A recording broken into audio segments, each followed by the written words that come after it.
Good morning, Blue Jays fans, and welcome to another edition of Jays Latest. I'm your host, Craig Borden, and we're going to talk all things Toronto Blue Jays baseball today as we move along toward the playoffs. Yes, it's playoff season. It's blue baseball at its best. It's almost football season, so we're going to try making sure we don't have to worry about that piece to this whole thing too early here as the Blue Jays hope to, you know, win their first game in a million years in the playoffs. So let's talk all things that first, because there's only 19 more games left on this schedule, 12 home games, 7 away. And as the Blue Jays go to gear up for that, the biggest thing that we have in our favor to that exact point is the fact that the Blue Jays actually get to finish the last 6 games of the season at home. I think that, amongst everything, is the most critical because at this point, the Blue Jays do need every little advantage they can get as the Yankees are nipping at their heels and the Boston Red Sox are just that much further behind the New York Yankees.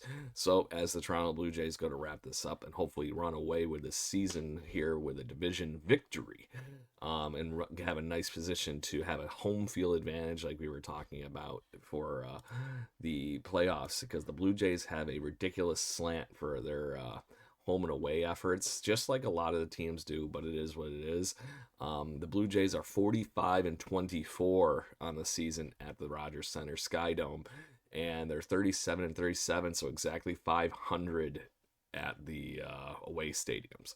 The beautiful thing is, and most people actually forget about with this team, when we play above average teams, above 500 records, we are 45-36, and that's one of the better records in Major League Baseball against teams that are a 500. The only team that actually is right in that same ballpark, and keyword, same ballpark, one win behind technically, the Milwaukee Brewers are at 44 wins in those same games. So Blue Jays have a lot going for them, and people don't realize that sometimes when you look at some of these things that have been going on lately. The Houston Astros are going to be in town, and they are currently 43-32 with a just above 500 record, but they are basically 500 against 500 level teams. So that is going well for the Blue Jays going into this, but a plus 19 run differential. So you're talking about where records should be and all that kind of stuff in old school baseball. That's basically a 500 record in expected wins and loss for the Houston Astros, which the Blue Jays are currently a plus 65 and still looking pretty damn good with a expected 78-65 record. So we're a little bit better than that. So that makes a win, right? That's why we are in first place. Yes, it's just going to be an interesting finish in these 19 games, and the Blue Jays are going to have to find a way to keep things moving in the right direction. And I'm going to quote, "Where's your head at here?" Because, yeah. In the midst of where's your head at, we're going to talk about how the Blue Jays are leaning into this pressure. On record, we have Max Scherzer, of all people, and this is a direct quote from an interview with Keegan Matheson. I love where our team's at. I love the mentality. I love the guys and how we have come together. We all believe in each other, and we're all going to pick up on each other. I'm glad to be on this team. So, in the midst of this wonderful, heated up, playoff race and everything like that, to have a veteran gauged and locked in like Max Scherzer on this whole thing is very intriguing. We talked about this on the Jaybird Watching podcast a few times, my other show. The last few years, it felt like we were missing that catalyst. You didn't have that veteran presence, that runaway person, whoever it might be, to really gel everything together. You were missing that Dave Winfield, the Paul Molitor, those guys that were on the teams that made our teams incredibly great. We have that in a couple options, and Max Scherzer is easily one of the bigger elder statesmen and veterans that are in this locker room that are going to just get everybody amped up and ready to run with this. So I know I've been saying ready to run pretty good, but it is 100% where we're at right now. This is a sprint to the postseason, and hopefully giving us a little break in that post sprint to breathe, re-engage, and take some playoff victories and go deep into this postseason here. Over the next coming weeks, as you are more than well know, Houston will be in town tonight at 6 o'clock to start their season or series against the Houston Astros. Then we have the Baltimore Orioles, go on the road for Tampa Bay and Kansas City, and come home to finish the season against the Boston Red Sox and the Tampa Bay Rays. I will be personally at that last series of the season. Looking forward to it, especially the Saturday, Sunday 2 o'clockers.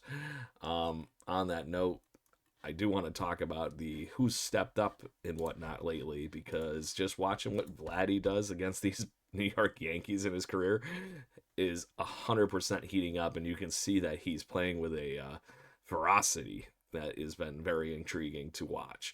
In his career, 101 games against the New York Yankees.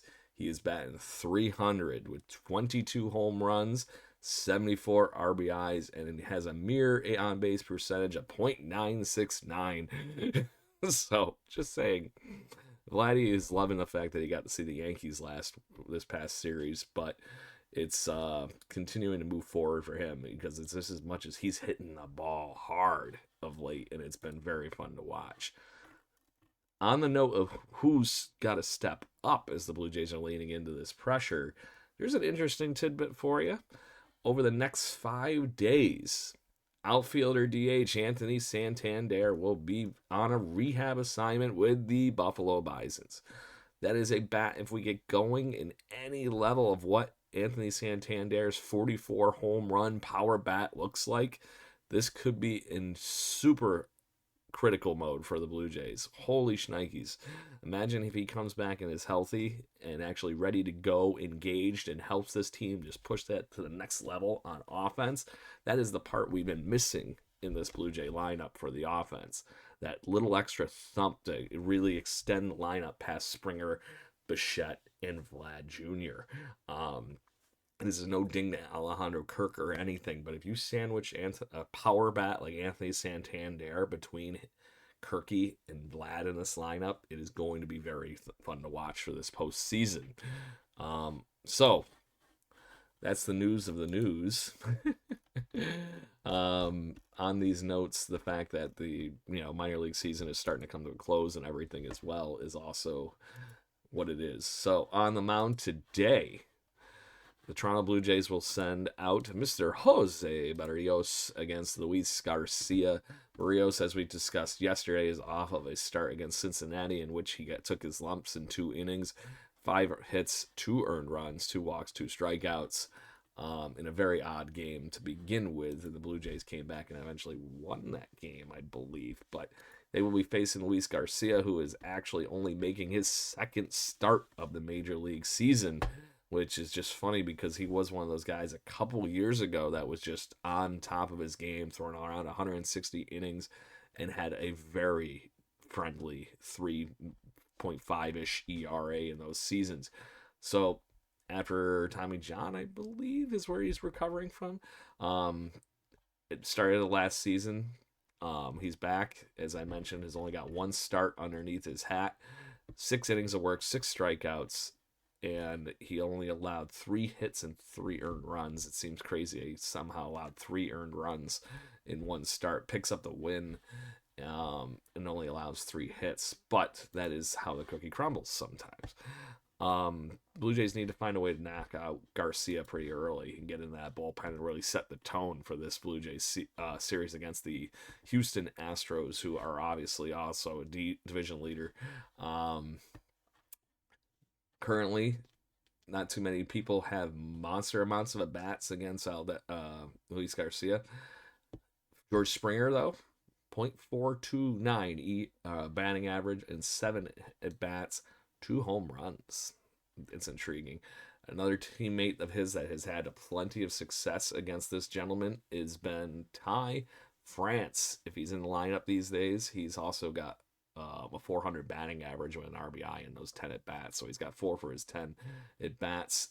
Very good. Very fun. Now, other than that, Yang hasn't faced Garcia very much, so it's going to be a fun one for the Blue Jays to be able to dig into the box and figure that one out. Is a guy that hasn't had any videotape on him in a few years. So let's go Blue Jays. That's what we got today. Blue Jays need to find a way to start taking these series to end the season, start playing some Cito Gaston ball, and just win series and win this division. Talk to you soon. See you tomorrow. Go Blue Jays.